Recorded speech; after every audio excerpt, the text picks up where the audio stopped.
Hello, horror freaks. Horrorman Mike here, and summer has always been my favorite season, and I've noticed a lot of the movies that I really enjoy take place in the summertime or have summer as a backdrop for the events that take place in the film. So, stepping away from sequels don't suck for a bit, I'd like to highlight some of my favorite films that take place during my favorite time of the year.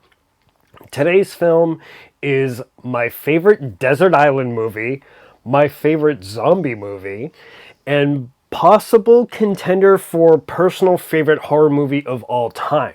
I'm talking about this one right here, Lucio Fulci's Zombie, or Zombie 2, or Zombie Flesh Eaters, depending on the country that you see it in. It has a whole bunch of different names. This movie looks throwaway on the surface, but I think it deserves more praise than it gets. I originally turned my nose down at this movie until there's a graveyard scene, and that moment alone really sold me. My father, I bought this movie at a video store, and I sat down with him to watch it. It goes on, it goes on. This movie takes some time to get going. If you want zombie action right away, like you get some zombie set piece right away, but after that it just takes a while. So I got bored. I left. I went upstairs and started playing a computer game, and eventually I came back down into the kitchen to get a popsicle out of the freezer, and I stuck my head into the living room and I asked Dad, "Hey, how's that zombie movie?" And he said it's pretty good. And I came in on a scene where this woman in a graveyard is paralyzed with fear as this really good-looking maggot-eyed zombie is rising up out of the ground. It is staring her down. Even the camera looms over her and pans down at her.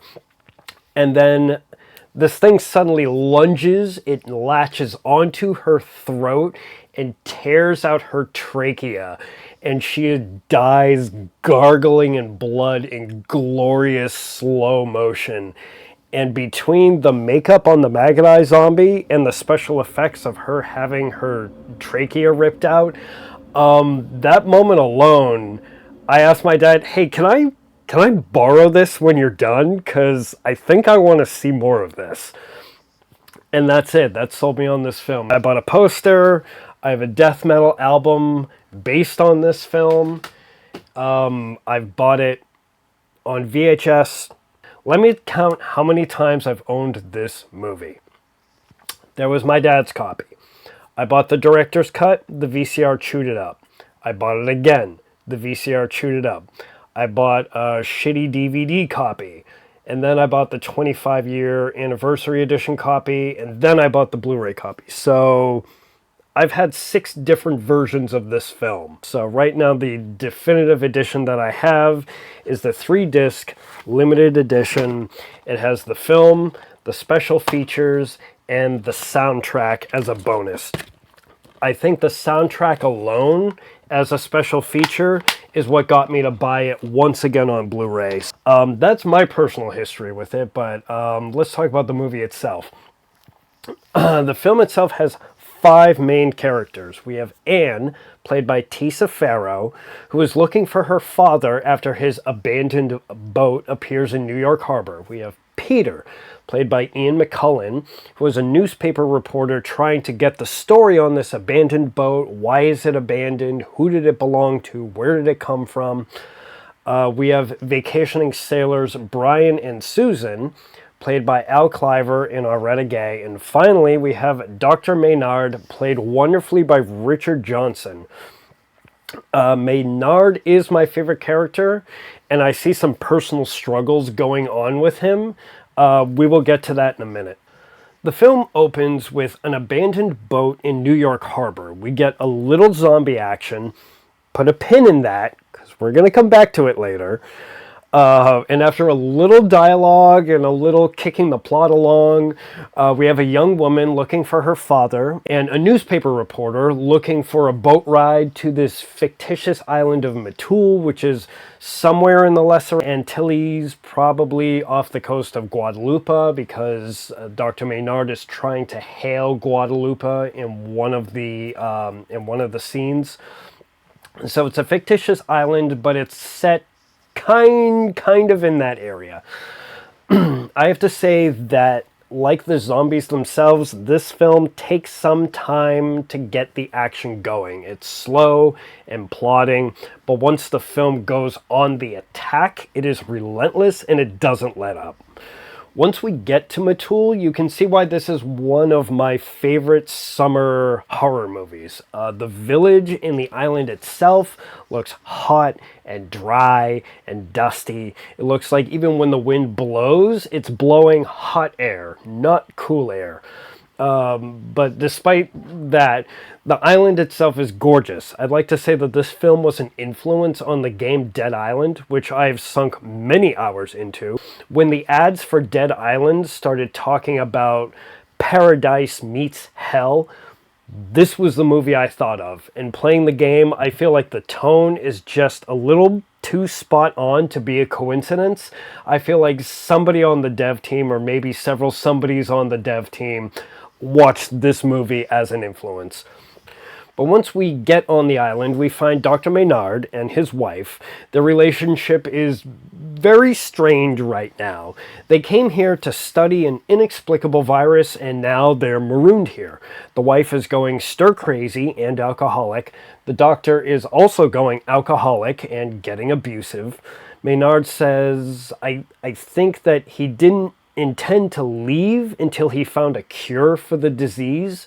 But when we meet him, I'm certain that he's doubting that there's a cure at all and realizes that he and his wife can't leave now even if they tried. He's still trying to be logical and scientific when deep down he knows he's not getting off this island alive. He tries to reassure his wife not to panic because the zombie phenomenon is happening on the other side of the island. Mrs. Maynard is already in full panic mode because she at least openly acknowledges that they're eventually going to get here. These things move very slowly, but they don't sleep and they don't get tired. So let's get on a boat and get the fuck out because we have much less time than you think we do. Maynard continues to study the sickness as he intercepts our new guests. They don't believe in voodoo, and neither does the doctor, really, at first, but he has to admit, and I like this, I like that a scientific character does this. He's applied the sciences of bacteriology, virology, radiology, catalepsy, epilepsy. He's thrown every scientific practice he can think of, and he's thrown it at this problem, and nothing sticks. And he just has to throw his hands up in the air and say, you know, it's magic. It's magic. Voodoo is real, and it works.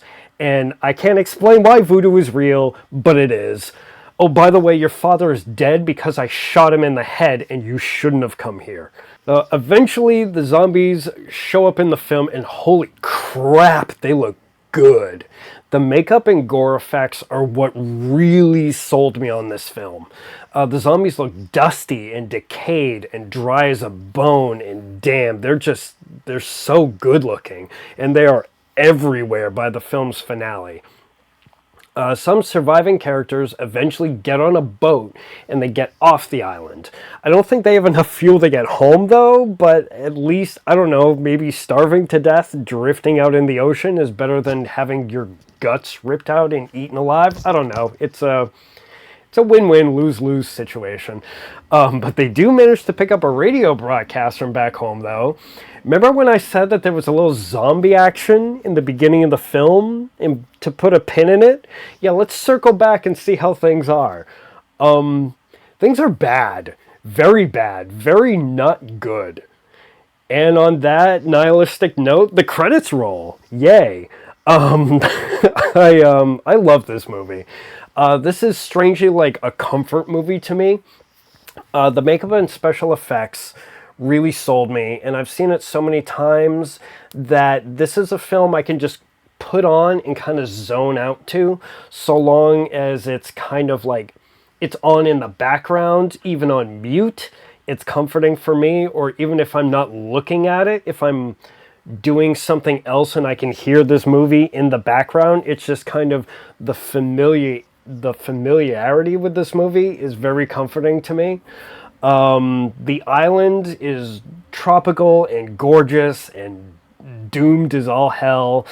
The zombies look great, and there's so many of them, and each individual zombie took a lot of care and makeup to make them just look as good as they do. Dr. Maynard is a man of science, driven to the brink of alcoholism and madness, and he has to accept that magic is real. So you see that kind of character transformation or that character struggle happening within him. And overall, for a B movie, this is really, really well made. This, I think, was the last movie to use voodoo as a device in the zombie mythos. Because of George Romero, because of Night of the Living Dead, Dawn of the Dead, the mindset of what a zombie is was starting to shift more towards like a virus or an infection, and they bite you, and that's how you get infected. Because of Night of the Living Dead, zombies for years became virus carrying biters. But this movie, this is one of the last movies that kind of has the trope of the zombie as a magical creature, magical creation. They don't necessarily have to bite you. They don't necessarily have to eat you. They're risen from the dead with magic, and they're ordered to kill you, and god damn it, that's what they're gonna do. So this movie is kind of the last death throes of seeing the zombie as a magically created, magically voodoo magic driven creature. For that point alone, I think this film deserves credit. For today, that does it for me, and that does it for Zombie, or Zombie 2, or Zombie Flesh Eaters, or whatever the hell this movie is called in the part of the world that you can see it in. What are your thoughts on Zombie? Let me know in the comments. If you enjoyed this video, give it a thumbs up. Feel free to subscribe to the channel. Stay notified for when I upload more content in the future. I will continue to do this Summer of Horror series. It's going to be a little less scripted, a little more improv. And I'm just going to talk about films on the fly and see how that goes. So join me.